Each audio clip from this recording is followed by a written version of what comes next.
Welcome back students. I am your geography teacher Vandana Joshi and you are watching SST June. Students, in our previous video we have started a new topic in our 4th unit climate, that is for the atmospheric circulation and the weather system. In today's video we will study more about this chapter.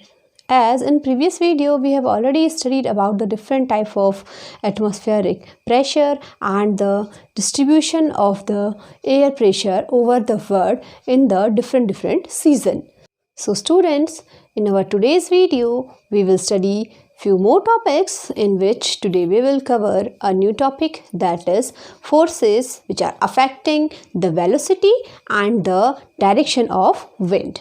So in this topic today we will cover few subtopics. These are as the pressure gradients forces. Number 1 is pressure gradient forces. Number 2 is the frictional forces. Number 3 is Coriolis forces. And after that we will study another subtopic under this topic, that is the pressure and the wind. So students, let's start our today's topic. Students, as we know that wind is moving into two ways. One is horizontal and second is vertical. So the wind is the horizontal movement of air, but the air currents are the vertical movement of the air. So whatever the motion is there in air are known as wind, but the horizontal movement. So what is the direction and the velocity of the wind? Direction, as we know, horizontal and vertical movement of air in all direction. And the velocity, as we know, that velocity refers to speed, which can be measured by the anemometer. Yes, the speed can be measured by the anemometer. So students, here we will see what are the factors which are affecting to the direction and the velocity of the horizontal movement of air, which is known as the wind. So students, let's first talk about the first factor which is affecting to the direction and the velocity of the air. So first is the pressure gradient forces. What are they? Already I told you about the pressure gradients in our previous video. So students, as already I told you, the pressure gradients is the rate at which pressure rises or falls over a given distance. Means the gradient is steep when pressure change in a short distance, but the gradient will be mild when the pressure changes at a large distance. So let's see how it is affecting to our air's direction. In this map you can see the different type of pressure gradients. On a map, the nature of pressure gradient is shown by the spaces between isobars. If you can see the two isobars in that map, few isobars are little bit near and few are far. So those are far, these are showing the mild pressure, and those are near, these are showing the steep pressure. So students, if the isobars are close together, pressure gradient is steep, and already I told you if the isobars are far, so pressure is mild. So what is the relation between the pressure gradient and the winds?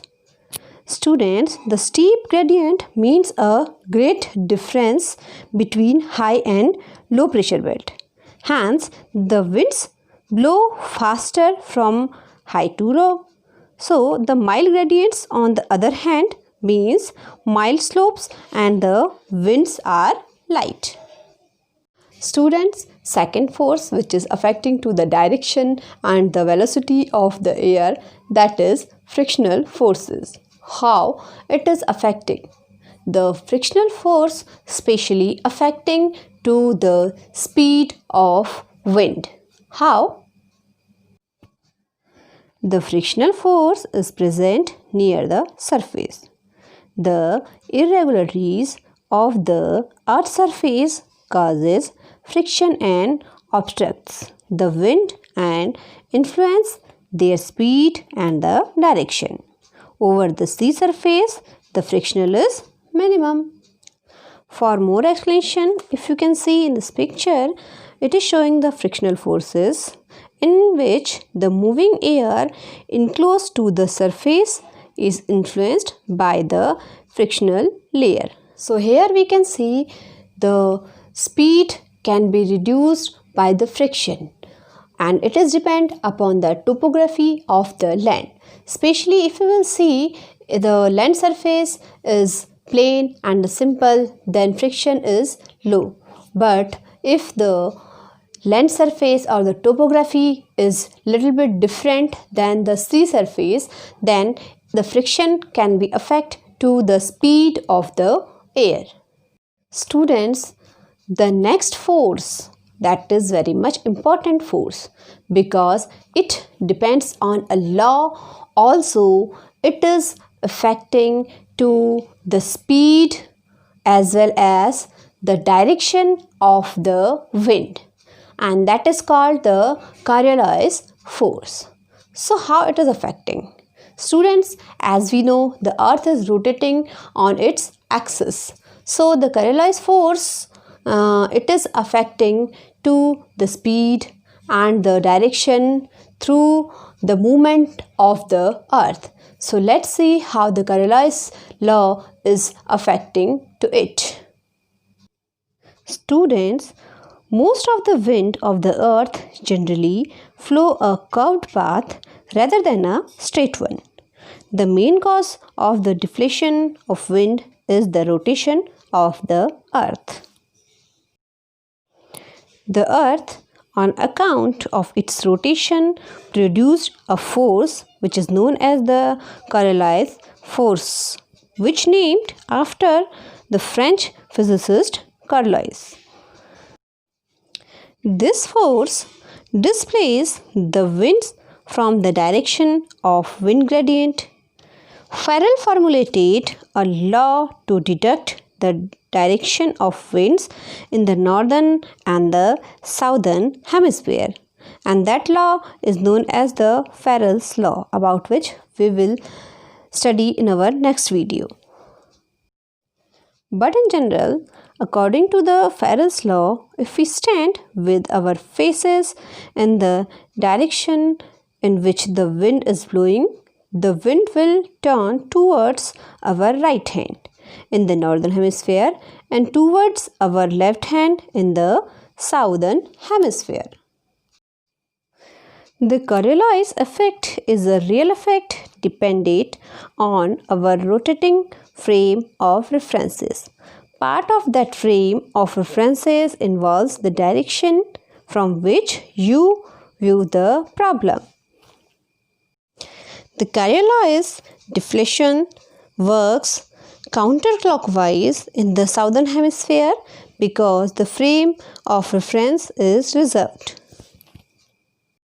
So in short, we can say about the wind movement in the northern hemisphere, it is clockwise and the right side, and in the southern hemisphere it is anti-clockwise and the left side. The Coriolis effect also influences the path of objects moving from east to west or west to east, because the Coriolis effect influences any object with mass. As long as that object is moving, it plays a large role in the movements of air and water on the earth. Even the axial rotation of the earth has no effect on the direction of wind in the equatorial area. As we move towards higher latitudes, the effect of axial rotation is increasingly felt. This effect is maximum at poles. Now let's see what is the relation between air pressure and the wind movement in our next subtopic, pressure and wind. Students, as we know that the speed and the direction of wind is affecting by the three forces. These are pressure gradients, the friction and the Coriolis. So these forces are affecting the air pressure and the speed of wind as well. So students, if we see the high pressure in a particular area, it is changing into a cyclonic way, which is known as the anticyclone, and if the air pressure is low on the particular given area, so that movement is known as the cyclonic circulation. So students, here we are getting two type of movement after the affection by the few factors. These were the friction, the pressure gradient and the Coriolis forces. So we are getting two type of movements. These movements are known as the cyclonic circulation and the anticyclonic circulation. So let's see what are the cyclonic and the anticyclonic circulation. So students, what are the cyclonic circulation? Cyclonic circulations are the small low pressure system with winds blowing anti-clockwise in the northern hemisphere and clockwise in the southern hemisphere. Cyclones are roughly circulated or oval in form. In the tropical cyclones, these are developed over oceans in latitudes 8 degree to 12 degree north and south in the torrid zone. These are violent while spiraling upwards from the ocean surface to great height and moving across the ocean, generally from east to west.